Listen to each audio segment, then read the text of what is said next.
So I let this dry overnight and it is pretty hard. I am going to try and put it on the bike just very lightly. Okay. And now this one. Okay. So here is the speedometer. It's actually in pretty good shape. Take some nice Windex, clean everything out. That way I don't have any of these specks of white, just kind of floating around. That's going to annoy the living crap out of me. Clean this up.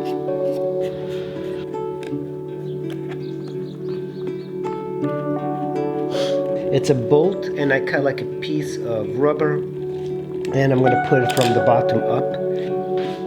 So I have the speedometer, and I'm ready to put it and connect it all. I did take some reference photos before I removed this cluster of lights and cables, so let's go and get started.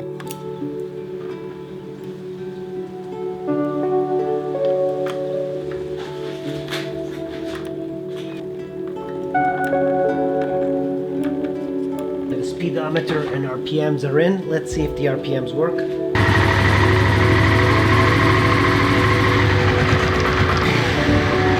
Speedo on there, and this is our little trip meter. All of this again because there are lights that are not working in the cluster, but it's not that big of an issue. So now this is our housing for the lights. Might as well just wipe it all down, but all of these wires kind of fit in these slots here. There's a nut, and then there's this kind of very retro style of holding the cables up. Is known for this really kind of weird high up light, so I'm going to keep it that way because it looks way more stock, and I kind of like the idea of keeping this bike as stock as possible. So here's the headlight connector. Everything looks pretty clean. We got our turn signals, they work, but I'm waiting for the relay. And so this is the rim for the light. What I'm going to do is just take a little bit of steel wool and just simply try to brush off all of the rust. Here's our headlight housing. Really good shape. This is glass. Very rare these days to have a motorcycle that's got a glass headlights. I mean, it's incredible, really. You don't see this sort of thing anymore. And I just want to quickly just remove the rust. So put that clip. Kind of forgot how. So I'm just gonna push it. The clip is like almost unused.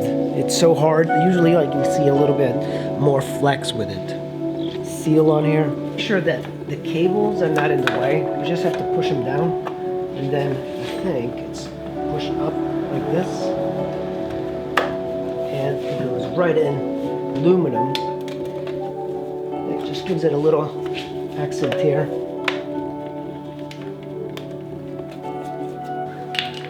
Fall, and I don't think it's connected to anything else.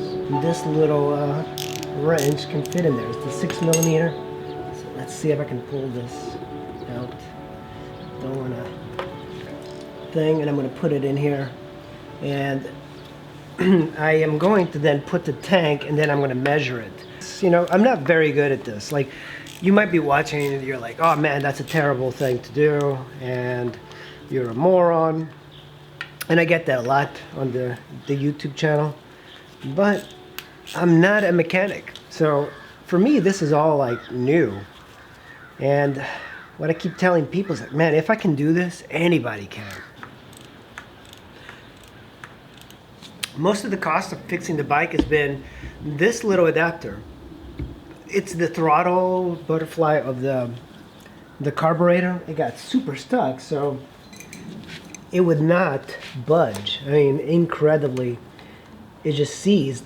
So we have the tube coming from the carburetor, or going into the carburetor, and now we're going to put our gas tank in there. It surprisingly held on by very few bolts. I'm going to cut it right about here. I'm just going to take these clips and I'm just going to snip it right here. Mess around with. So I can leave it like that and it looks kind of ugly. So we need to figure out really how much do we want? A little bit too much here. So I want to make sure that I get this, and I've already cut like little chunks off of it. And yeah, this is a fuel hose, but it's transparent, so I could leave it like this. So let's get this on here, push it all the way in, kind of bring out the bracket. Or close.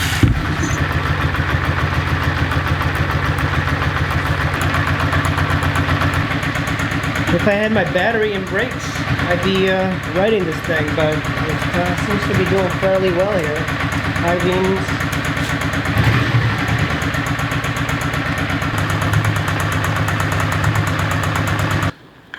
Like this. That's something I might do later. This little fuse box, I could probably heat it up and get it to be a lot better, but what should I say if I need to go to the shithole? Kind of stuck here. The cops won't bother me.